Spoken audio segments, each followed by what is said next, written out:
Pessoal, agora nós vamos para a correção da prova de Sociologia, terceiro ano. A alternativa de número 1, a questão de número 1 é um VOF.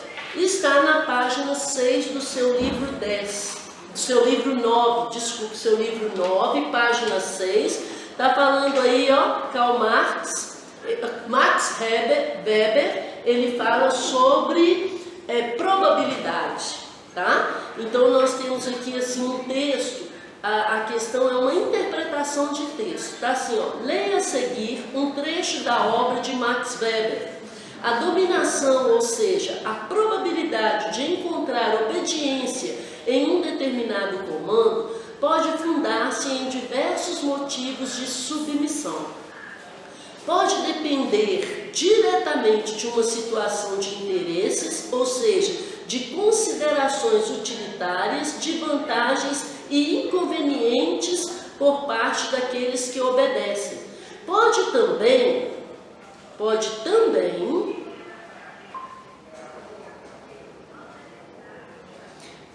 peraí que eu perdi, tá gente? Peraí só um minutinho que eu perdi aqui o negócio.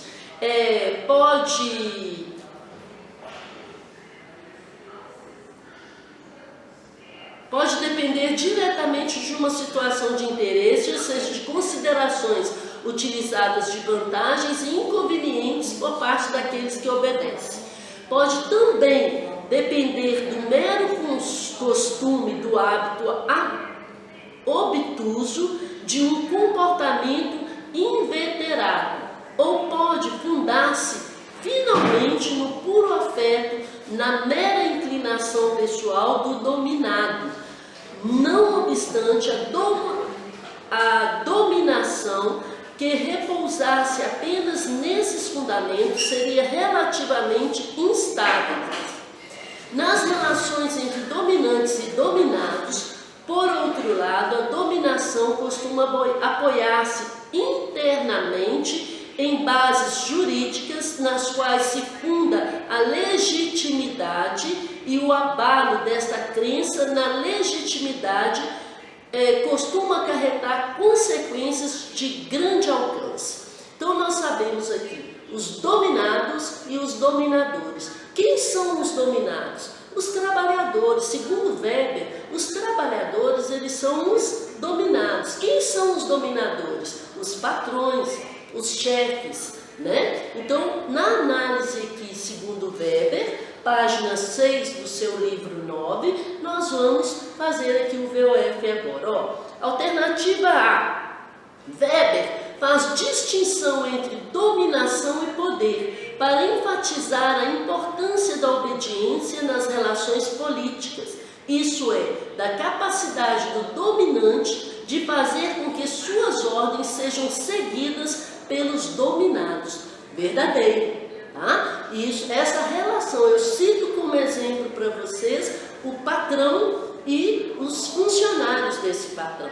Dominados, funcionários, dominadores, os patrões, tá? Na política também tem os dominados e os dominadores, ok? Letra B. A dominação é natural para Weber. Trata-se para o autor da imposição da força acatada normalmente por quem obedece. Falso. Weber ele não concorda. Ele acha que a relação ela tem que ser uma relação sem dominação, sem subordinação à obediência. Por quê? Porque o próprio texto te fala. Muitas vezes a obediência vem por empatia e muitas vezes a obediência vem por imposição, tá? E Weber é contra isso.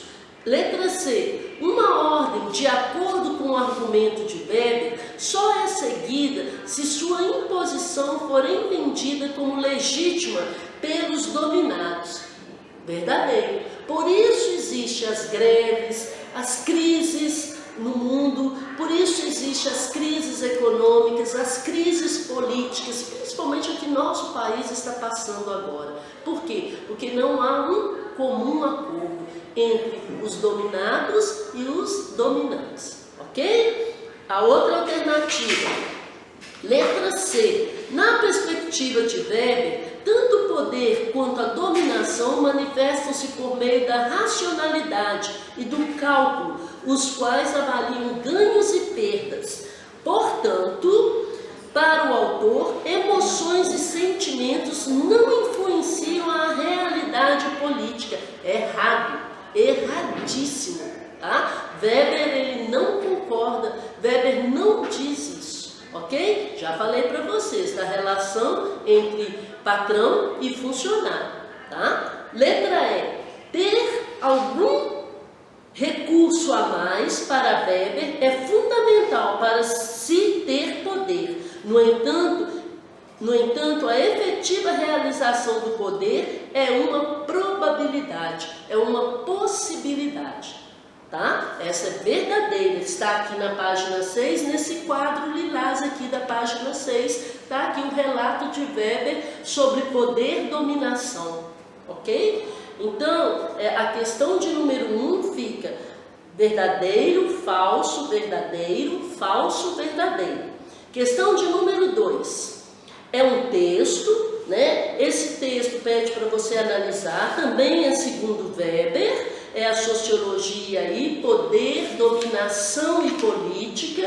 Estamos aí na página 6 até a página 8 do seu livro 9. Então nós temos aqui uma contextualização da questão. Nessa contextualização da questão está escrito: leia este texto, em seguida assinale a alternativa acerca da sociologia política de Max Weber. Weber define o poderio como a oportunidade de um indivíduo de fazer triunfar no seu seio de uma relação social sua própria vontade contra resistências e o domínio como a oportunidade de aí encontrar pessoas dispostas a obedecer à ordem que lhe é dada. Nem o poderio, nem o domínio são peculiares apenas ao político, já que existem outras circunstâncias ou necessidades, economia, pedagogia, em que o homem é igualmente levado a fazer a triunfar a sua vontade. Segundo Max Weber aí, olha, Max Weber apresenta duas espécies diferenciadas de dominação: a dominação carismática, centrada na confiança pessoal, e a dominação burocrática, relacionada ao cumprimento de normas racionalmente estabelecidas. Falsa. Nós temos aqui na página 11 os tipos de dominação, ó, tipos puros de dominação legítima, página 11 do seu livro. Essa alternativa ela é falsa. Número 2. Enquanto o conceito sociológico de dominação diz respeito exclusivamente à imposição da vontade de um indivíduo sobre outro, o conceito de poder, por sua vez, considera a probabilidade de haver obediência de um grupo a uma ordem ou manifestação de vontade. Errado. Essa probabilidade ela não é defendida por Weber, tá? Então aí vocês leiam o que está escrito no sistema de dominação, segundo Weber, na página 6. Número 3. O conceito de dominação legítima de Max Weber corresponde à probabilidade de determinada ordem ou vontade ser obedecida por um indivíduo ou grupo, dispensando o uso da força como mecanismo de coesão social. Verdadeiro. Ele defende, Weber diz o seguinte, que na dominação legítima há o quê? A possibilidade de determinada ordem e vontade ser obedecida por um indivíduo ou por um grupo, dispensando o que é a força, dispensando você usar o que? Meios agressivos para poder fazer cumprir a ordem. Logo, a alternativa correta é a letra B. Questão de número 3. Questão de número 3 diz assim, é uma questão do Enem, né? Diz assim, ó, o conceito de função social da cidade incorpora a organização do estado físico como fruto de regulação social. Isso é, a cidade deve contemplar todos os seus moradores e não somente aqueles que estão no mercado formal da produção capitalista da cidade.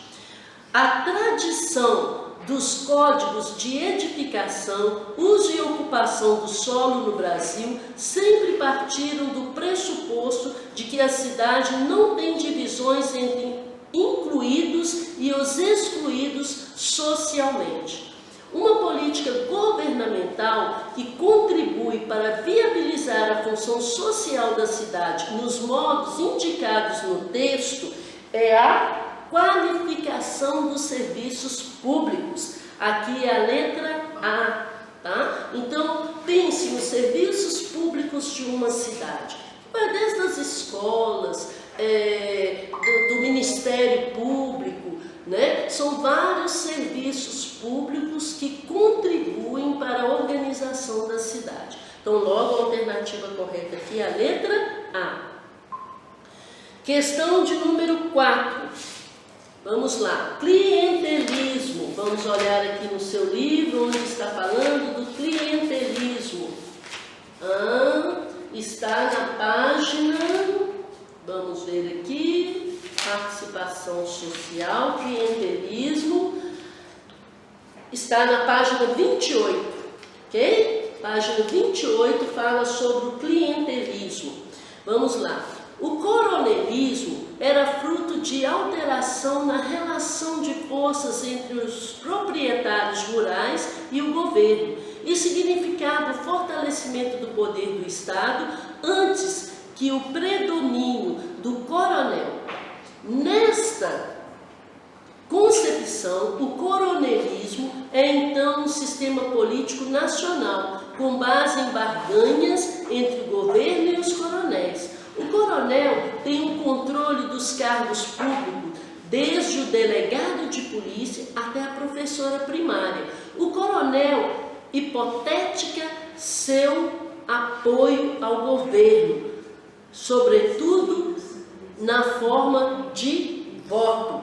Nós temos aqui, todas as alternativas aqui são corretas. O clientelismo, ele está explicado aqui no seu livro e mostra o seguinte, há uma coesão das milícias locais, nós temos a estagnação da dinâmica urbana, nós temos aqui a valorização do proselitismo partidário, a disseminação de práticas clientelistas e a centralização de decisões administrativas. Nessas decisões administrativas aqui, a gente sabe que no coronelismo eles dominavam para fortalecer o Estado e fortalecer o quê? A sua prática política, ok? Então, logo nessa questão aqui, todas as alternativas estão corretas, ok? Questão de número 4, pessoal, é uma questão do Enem. Diz assim, o coronelismo era fruto de alteração na relação de forças entre os proprietários rurais e o governo e significava o fortalecimento do poder do Estado antes do predomínio do coronel.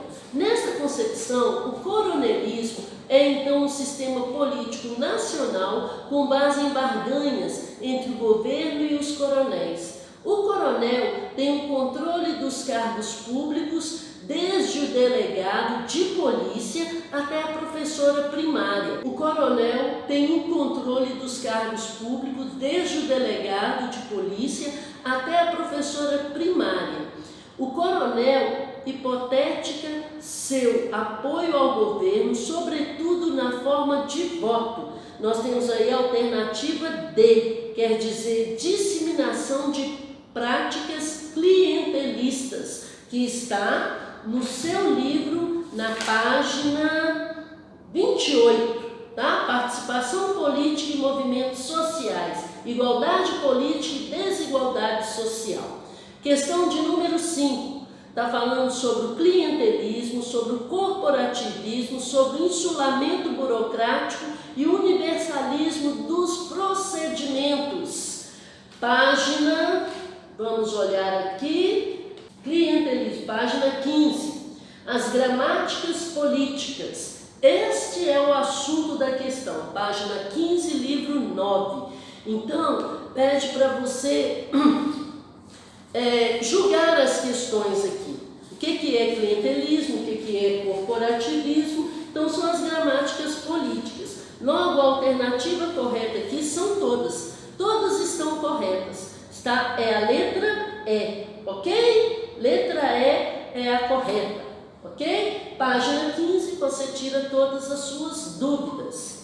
Vamos lá, a próxima questão, a questão de número 6, nós temos o texto 1 e o texto 2, e pede para você, considerando-se a dinâmica do processo civilizador, tal como descrito no texto 2, o argumento do texto 1 acerca da violência e agressividade na sociedade brasileira, ela é expressada de que maneira? Nós temos aqui a letra D, tá? Dificuldade histórica da sociedade brasileira em institucionalizar formas de controle social compatíveis em valores democráticos. Então, a letra aqui é a letra D. Questão de número 7.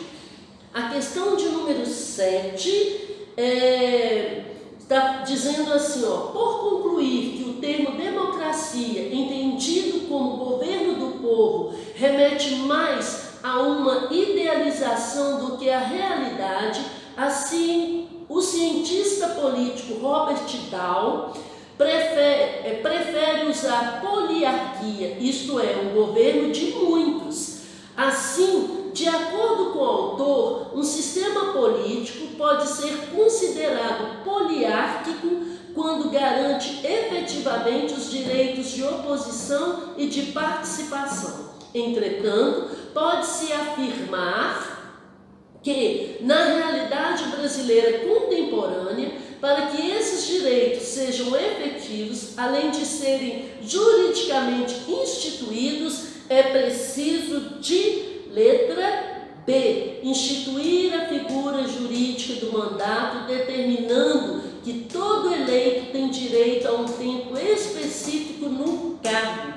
Letra número 7, letra C. Desculpe, número 7, letra C. Amenizar a desigualdade econômica que tolhe a ampla participação dos processos políticos do país. Número 7, letra C. Número 8. Número 7, letra C, nós vamos aqui olhar onde que está falando sobre isso no seu livro, Democracia e Cidadania, página 18 do seu livro. Democracia e Cidadania, página 18 do seu livro. Então, está falando aqui, página 18, 19 do seu livro, está falando de democracia e cidadania. Democracia participativa e representativa, ok? Número 8, presidencialismo de coalizão. Presidencialismo de coalizão, estamos aqui na página 24 do seu livro. Número 8, a alternativa é a letra E.